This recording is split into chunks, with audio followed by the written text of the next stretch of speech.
Hi, Karen. Hello, Stefan. How are you doing? I'm great. I love the hot weather that we're having currently. Yeah, you have been waiting for a long time, right? Oh yes, I cannot wait for summer to start, and for me it can never stop. Yeah, that's good. That's good. So, welcome to our next episode of the Workplace Shift, the two-step podcast. Today, we're going to talk a little bit about self-management, some misconception about self-management, and what people need to do if they maybe want to get towards self-management, if they can. So, yeah, we when we started a couple of years ago to hear about this from Reinventing Organizations, Frederic Laroux, the book, right? There was like a picture painted of teal organizations where everyone is self-organized, no managers are needed. And I just want to ask you, what do you think about this concept?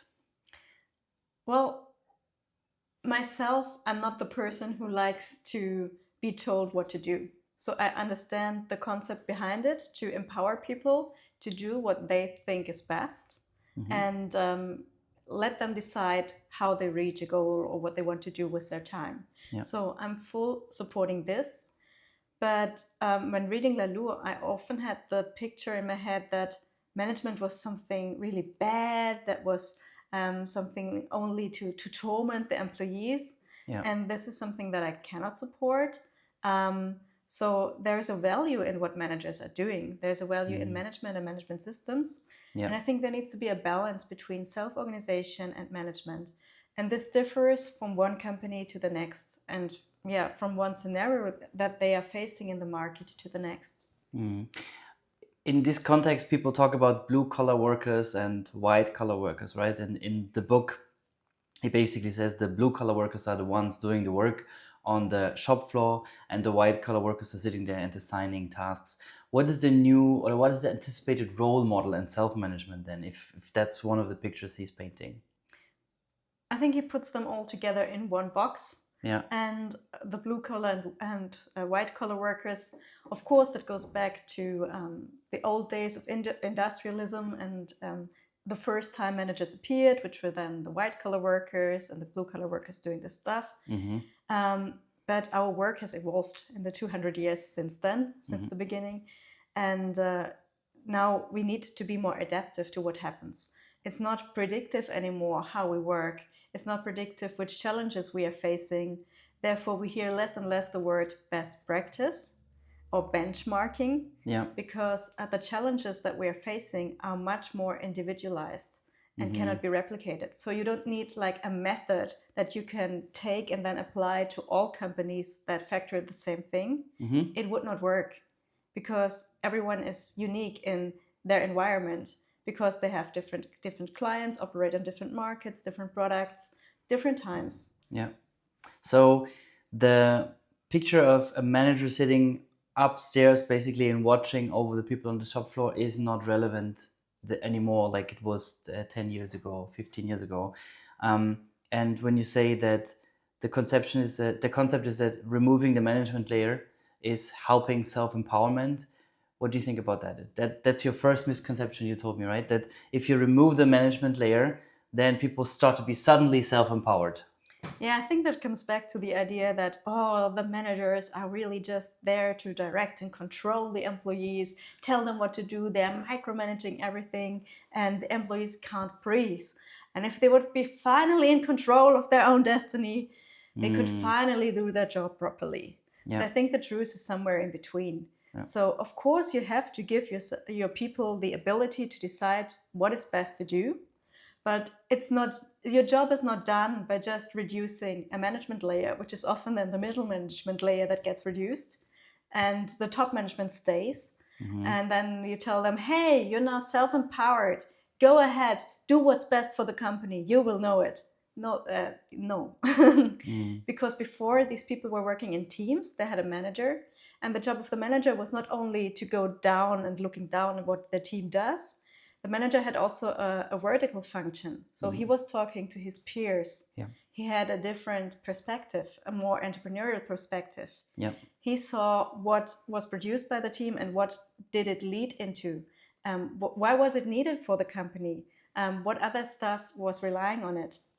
And yeah. And this it's broader picture that needs to be then it needs a mindset shift for every employee to see the same perspective, to see this entrepreneurial perspective. And this does not happen overnight, and it does not happen on their own. So it's better if you guide them there. It's the responsibility of management, or if you remove the middle management layer, then it's the responsibility of the top management to build up this fresh perspective and enable the people to see that.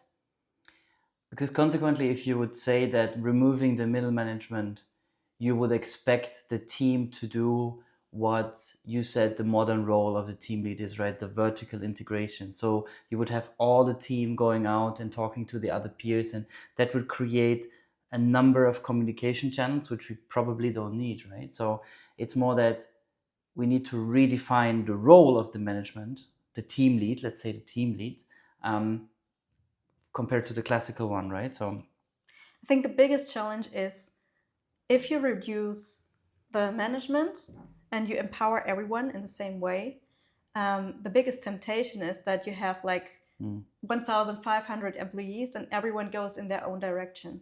And you're not going together into one direction and work on the same stuff.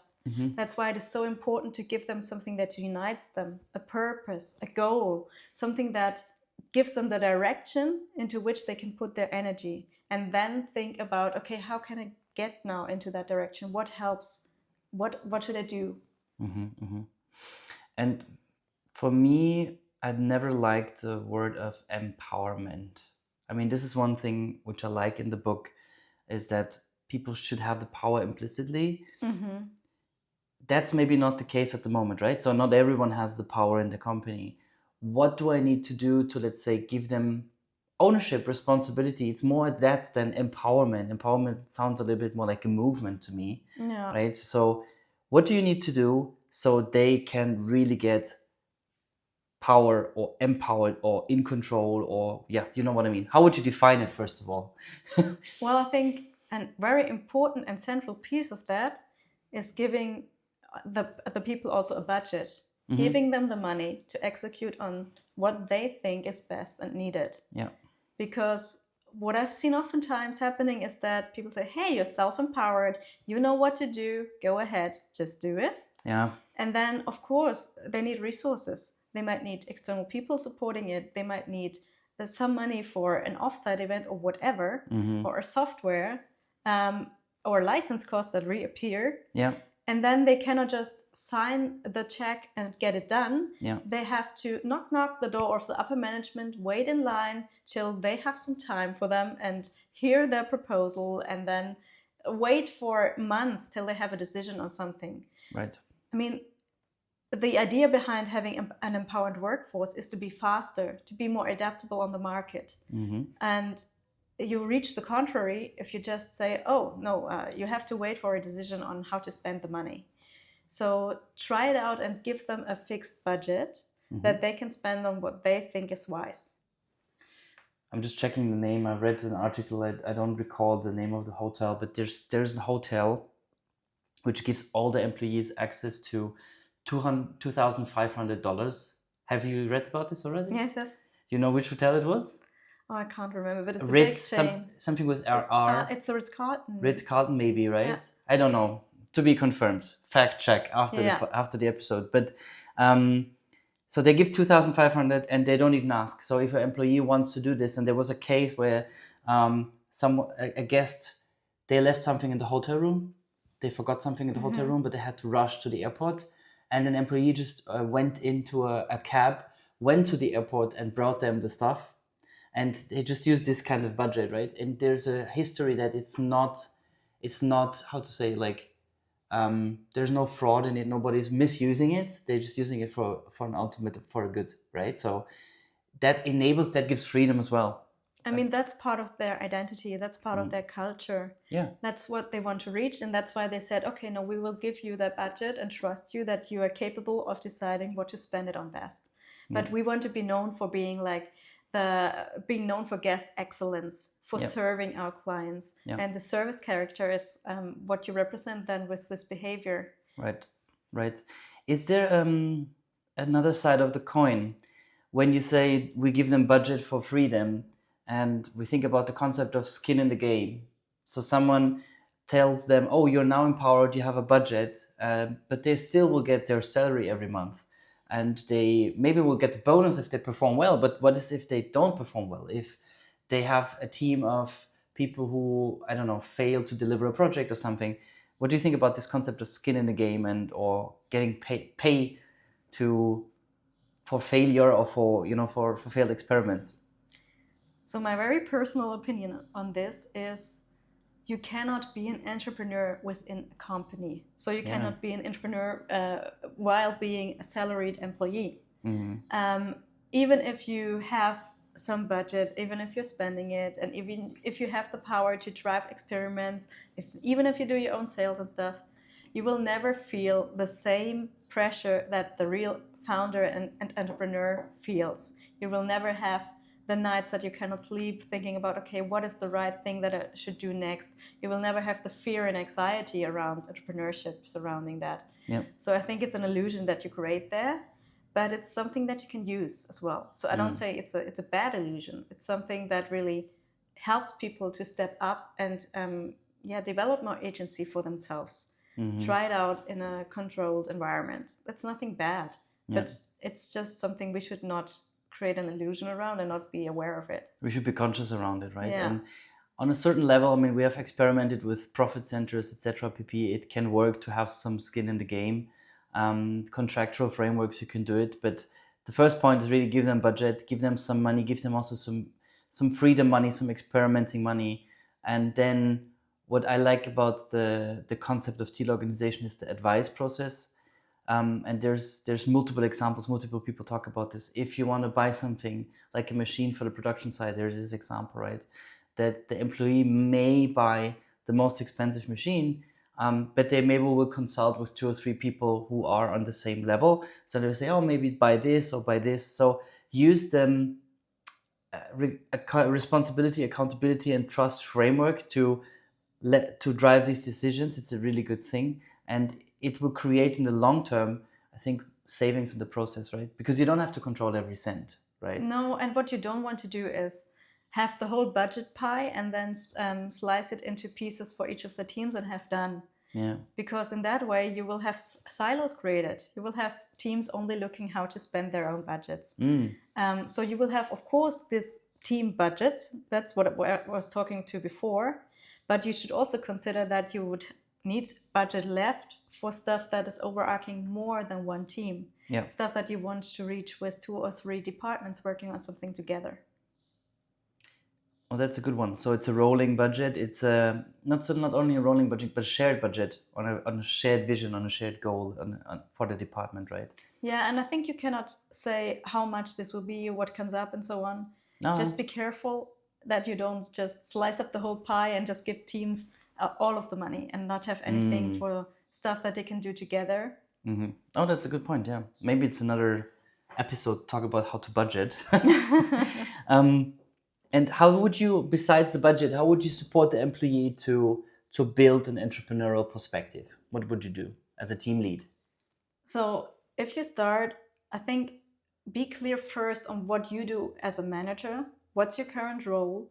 Because most certainly you have a mix of different roles that you act on. Mm-hmm. So try to split them out and be clear on what do you want to delegate? What do you want your people to take over? And which of the pieces stay with yourself?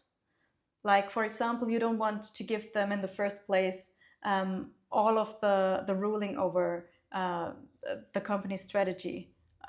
Or give them the power to talk to competitors on buying them or stuff like that. Mm-hmm. So be really clear on what you want to hand down and enable them to do, and then guide them on the way. Mm. So let them try it out. Be aware that failures will occur, otherwise they're not doing it properly, and guide them as well. I think what we've seen in previous assignments was that it's very helpful if you have the team present back what they understood and their attempt on doing stuff, because then you notice, oh, I had so much implicit knowledge that I was not aware and that I did not tell them. So I need to give them more context. I need to give them more of the history on how we are doing things and why this came along this way. Otherwise, they cannot really do their job as I would have expected it. And there's no shortcut. I feel there's sometimes people want to give that over and they want the entrepreneurial perspective, but to have become an entrepreneur, you have went through a personal journey, you went through a few decisions, maybe hard decisions, a company owner, etc. pp. So you need to share some of this with them so they understand where you're coming from, right? How much of this is as a team lead or manager? I'm thinking about an assignment we had. There was also a group formed, they were creating something, they were giving this entrepreneurial spirit, and then at the end one of the managers came in and said, oh no, we're not going to do this. And they even shared this concern when they started because they saw it in the culture that sometimes some of this happens. So when you create something which the leader likes, it will be done. And when you don't, when you create something that he doesn't like, it maybe will be cancelled. What do you think about that? Well, there's a place for it. In the end, I mean, the leader or the manager Or the CEO, or yeah, the CEO, the owner, they have the full accountability yeah, for that's everything true. that happens. Yeah, So they also should have the power to say, no, that's a stop. We don't go along with what you prepared here. yeah, But it's unfair for the team to let them first develop it over months yeah, and then say in the end, no, that's not what I wanted. yeah. So it requires clarity from your end as manager, what you want to see, what you give up. And I think many times you don't have that before you go into that direction. So it's about getting the feedback, creating feedback loops quicker.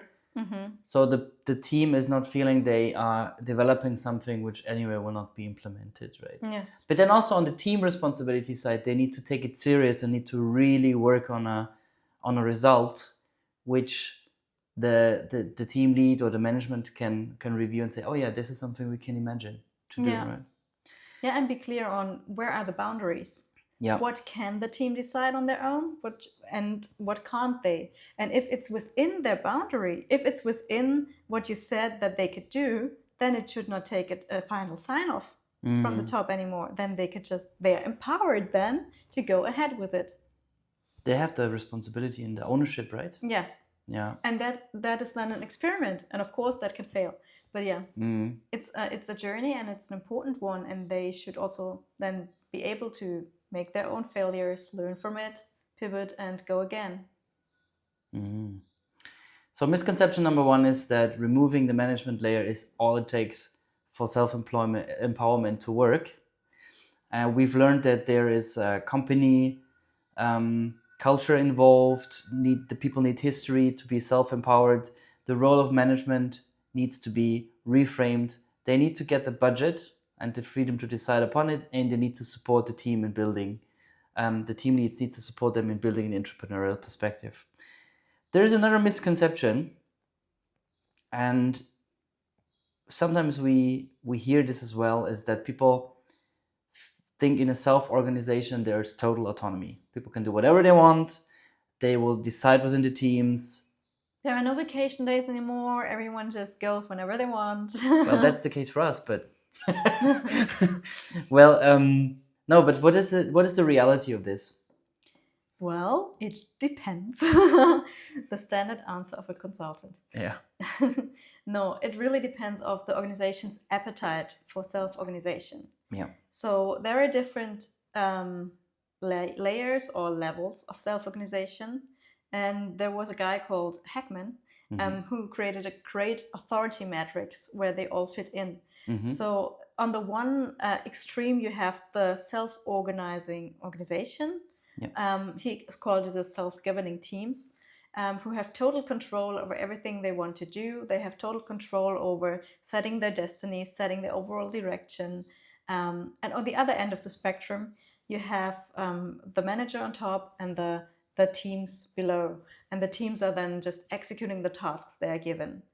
And in between, of course, you have other levels.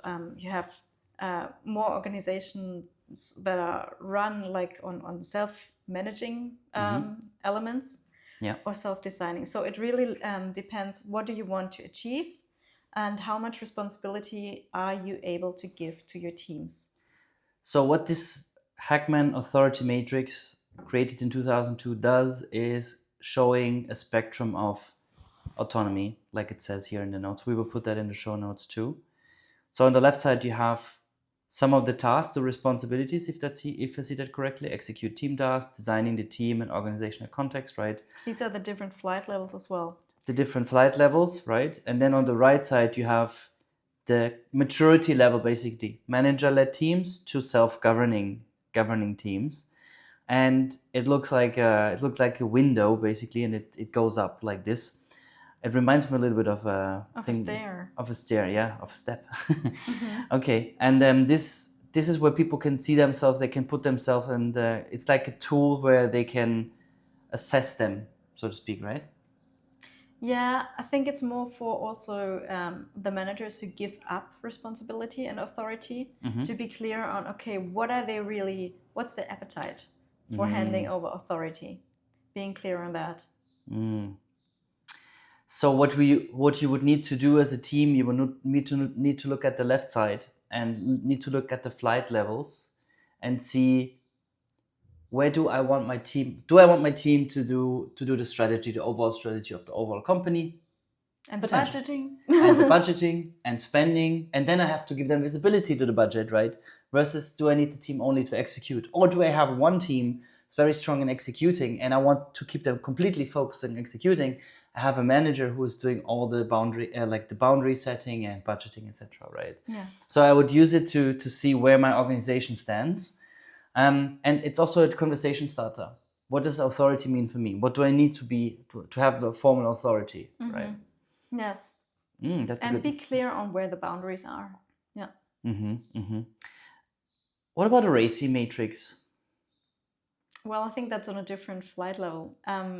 RACI is normally used in projects, right? Where you have a clear scope, you can delineate quite clearly what you're doing, what you want to do, and then you split all of the tasks and say who is responsible, accountable, consulted, and informed, RRCI. Yeah. What we've seen is they kind of got out of hands in the last years. Oh, yeah. Growing and growing and growing. And in the end, it was more shifting authority away from yourself or accountability away and saying, no, that's not on my turf. It's your responsibility. Go. I do hate them. I have created one abstract on a process level 1, let's say. So instead of saying you have to create the backlog item, you have to do this, I said you have to manage the backlog. So it's also about granularity, but I would say I would hate them. But they have maybe some use in some cases. But they would more be for the lower left corner, manager-led teams executing tasks where the tasks are really clear, right? Maybe there would be a tool. What would be a good comparison, like for self-governing teams, when you say, okay, RACI is maybe not a tool, what could be the tool for the self-governing teams on the other end of the spectrum? So what Agile organizations do is they have like an inventory of a role description catalog. Yes, I love that. And people just go ahead and describe the different roles that they do and what they do in each role. Yeah. So if one person is responsible for the budget, then they just describe this role and the responsibilities that come with it. And if the budget person is, for example, also doing, I don't know, just saying something weird here, the kitchenette, and goes ahead to buy tea and coffee every week, then there's a different role created for that. And it's all in the inventory, and everyone can see what everyone other wrote, and they can add on it and say, oh, I understood your role differently. I think we have a gap here. And these conversations are what is crucial, that nothing falls between the lines. We can also link our responsibility clarifier, which we have. So people could like download this, and we also have like some like canvas where people can start to work on this, because this is one of the exercises about setting responsibility we should maybe talk about in another episode, which I'm very emotional about. So self-organization doesn't equal total autonomy. Was the misconception number 2 was that it does. Misconception number 3 is where we will look a little bit around alignment and autonomy, the culture. And I can already see a little drawing from Henrik Knieberg. What is this? The misconception number 3 is titled "The Right Culture Installs Itself on Its Own." Yes. So sometimes we think, oh, culture is the spirit in a company. It's something you enter in, and it's just there. And it just happens on its own. It happens because we do the things that we do, but it's not something that we have to consciously shape. But that's wrong. So if we look at the origin of the word culture, it comes from Latin cultura, and it means to take care of. So if you literally look at the word culture, it means you need to take care of it. Mm-hmm. And in our case, it means you need to take care of the people. It needs to take care of the norms and behaviors that you want to see executed on a day-to-day basis inside your company. So you need to be very clear on what you see and stop if you see something that you don't want to happen. So you need to call out wrong behavior and stop it, and not let it go through and think, oh, it's regulating itself over time. And you're using the metaphor of a gardener. What's that about? Yeah, so that's it's actually not my metaphor, but General Stanley McChrystal's. And he says, yeah, you have to be really like a gardener and go into your garden, which is your company culture, and weed out everything that's not supposed to be there. So be really critical and plant the stuff that you want to see down the road. So be a role model of the behaviors that you want to see in your employees. What is if the management layer or the responsible people are part of the bad behavior and the bad culture? Yeah, no tolerance for brilliant jerks. That's the principle behind it. All right. So you're doing more damage if you keep the people that are arrogant and but brilliant in executing their job and producing outputs. It's more damaging to your team and to your moral to keep them, instead of saying, no, I let this person go because of their demeanor. And I also then, of course, say, okay, goodbye to my previous beautifully outlined outputs that they created. Yep. Okay. So you're saying that we have to cultivate the culture a little bit. We have to take out the weeds. So now we have seen the trend is going backwards, but 2 or 3 years ago, we have seen people and companies implementing models and organizational models like the Spotify or the Helix model, prominently advised by McKinsey. And they wanted to apply this structure to get the same innovative and startup culture like Spotify. Why is this not working? Yeah, so we're living in complex times. So we have a lot of forces that act on our situation. And these forces are changing quite quickly and are quite unique to our situation. So something that tells us, a method basically that tells us if you follow these 5 steps, you will reach this outcome. It's a myth. It's the same as all of the YouTube videos that you see. Hey, if you just follow this 7-step process, you will be a millionaire overnight, or you will not have to work another day. Of course, it's tempting. It's playing with our fears and desires, but there are no shortcuts. And these methods that used to work in predictable times, in the times of our parents, of our grandparents, where we had locally bounded markets. Yeah. And there was one shoemaker in town and not 500 because they were competing globally. It's a totally different world than what we have today. And if you look at technology, digitalization, if you look at everything that happens around AI, it's becoming faster and faster and faster, and we cannot predict anything anymore. So what we need to be is to be prepared to take bold steps, to know what we're capable of doing, to know what our assets are, and then to be able to pivot when we see something is changing. So instead of relying on something like the Spotify model, which is a method, which if you look at Spotify, they say they are not themselves following it along like it is predicted. So they understood what is really agile working and being adaptable. And it's not modeling what they had at the beginning, their model, and just apply it to someone else. So you have to be flexible. And what is there, instead of having methods, the opposite of it in this complex world that we're in the red world, is to have like complexity tools. It's like more how you think.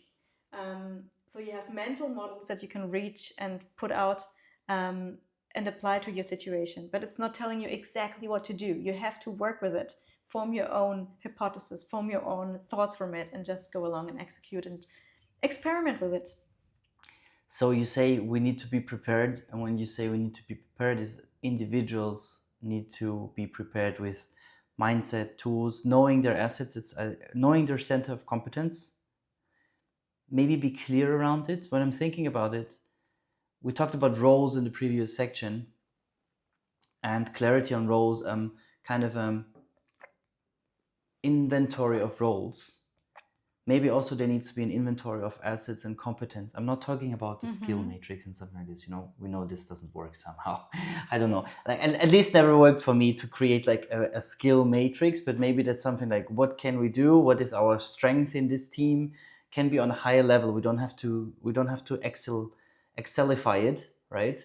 We can just be. I think that's something that is creative. Yeah. That is known within your culture. If you ask your colleagues, they will tell you right quickly what you're good at and what you're known for, and what they point other people to you for. That's true.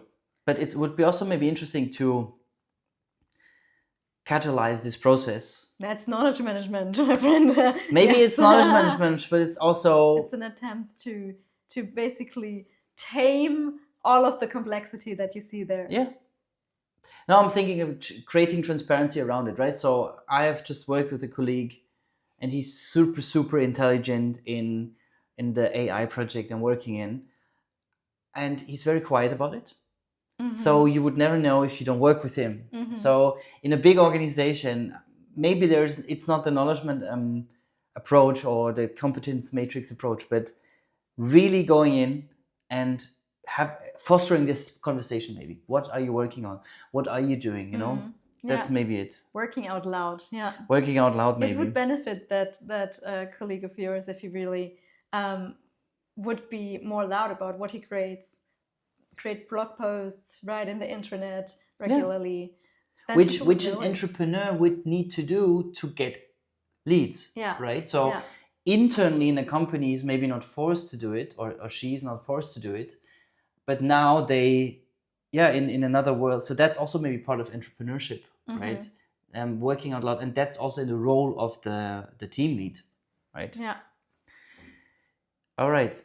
So we want to create this, and we want to create an aligned autonomy. That's the term you've used in your article. It's from Henrik Knielbeck too. I also use that chart a lot. Do you want to elaborate a little bit on this one? So aligned autonomy is when the management gives and sets the direction and says either that is our purpose, or this is the goal that we want to reach. That's our strategy. And then it's on the teams to decide, okay, how they reach that goal, how they get to it. And they find their own way. They're empowered to find their own way. Otherwise, what I've said in the beginning is that you have like 1,000 people and everyone does what they think is best, and everyone goes in their own direction, and you get nowhere in the end. So you need to have a common goal, something that unites them, and that's aligned autonomy. And also, this can be cascaded down, right, to the team leads or to the middle management. It doesn't have to be the purpose. It just needs to be a direction. A unified direction. And it's not done with a Teams or chat message. Maybe we have to talk about this direction in the teams with the people in a town hall, so to speak, right? Yes. It makes sense to invest time to make sure that everyone understands the direction, understands the goal that you want to go. Otherwise, you're creating misalignments. It's not helpful. You need to spend time on that, and you need to talk about it again and again and again. It's not that you do one town hall and that's it. Like with every communication, you need to reinforce the message over time. Right.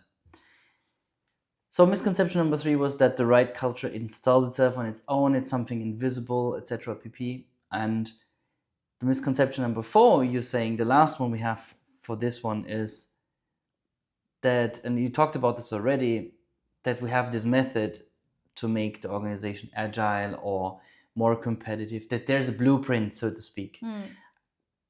This is this best practice mindset. Here is, as you said, the 7-step approach, right? And I really remember 5 to 10 years ago, still had clients like, what is the best practice? What is the benchmark? And of course, there you can compare yourself. You can see what other competitors are doing, what they're putting out, and it's a normal, it's a natural part of the process. But why is it really not working anymore? What is it? Well, I would say, as I said before, that it's not, you cannot just replicate the same stuff. You don't have the same people. You don't have the same conditions. Even the same company that created the benchmark, they could not replicate it themselves 5 years later, because we're evolving and we're evolving quickly. Yeah. So when method is on the blue side, what is on the red world? That's the complex world, which has stuff that we cannot predict, things that happen very quickly. And also it moves away from thinking like everything is a machine, everything is building on each other, and more to the more human side of stuff. So think more like an organism of stuff. Think of a company being more like an organism, where you have the finance department being like the lung, and the salespeople going out and being like the mouthpiece of the company, and they need to work together to reach something. So, and what is the counterpart if someone is like really in this? But no, we've used benchmarks in the past; they worked for us. When we select suppliers, when we create projects, we usually create benchmarks. What is the counterpart for it in the red world? Is it design research? Is it going out to the customer? What is the alternative basically people have? You have to find your own way, as bitter as it sounds. But of course, you can talk to people who are one step ahead and who did something similar. So mentorship, right? Yeah, mentorship. Of course, they shouldn't have done it 20 years ago. It would be more helpful if they did it 2 years ago. So find your tribe, find people that are close to what you want to do and have done it before, and get some tips. But it's in the end, it's coming back to you and going ahead, doing what you think is best. The risk is on you. You cannot just rely on buying a blueprint for it. So we're lied about by the fitness and by the millionaire influencers on Instagram telling us we can replicate what they're doing. You fell for it. No. I mean, for fitness, probably it's something different, because if you're in the blue problem, basically, right? Yeah, if you're in the same age group, and then it's more predictable what you should eat, how you should train, and stuff like that. Yeah, but we cannot rely on all the Bali influencers who are trying to sell us how to sell online programs while selling online programs to us. Yeah. How to sell online. If you think about it, how many people do you know that really live off passive income, of not doing anything because they watched a YouTube video and followed the 7-step process? I know no one. No. I would maybe follow the 7-step process if it would be that easy. All right, closing words. If you had one sentence to say about self-management, because you're very passionate about this, what would you recommend people to do? Self-management makes sense, and it has its place, and it is needed if we want to have adaptable teams, which we need today, to be fast and to know that we can pivot. But don't be blind and go into it and think, you just remove now the management layer and these guys don't add value anyway, and have done, and then you're there.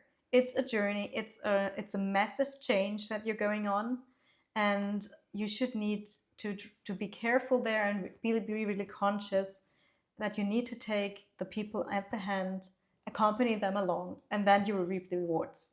All right. We will put a link to your article and to all the diagrams and pictures we've discussed into the show notes, and also a link to the responsibility clarifier, so you can get yourself started to clarify the responsibilities with your team and to look at where you stand in the authority matrix and what is blocking you to get to self-governing teams if you want to do that.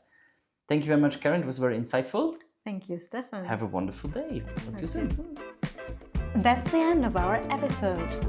If you liked this, please like, share, and subscribe.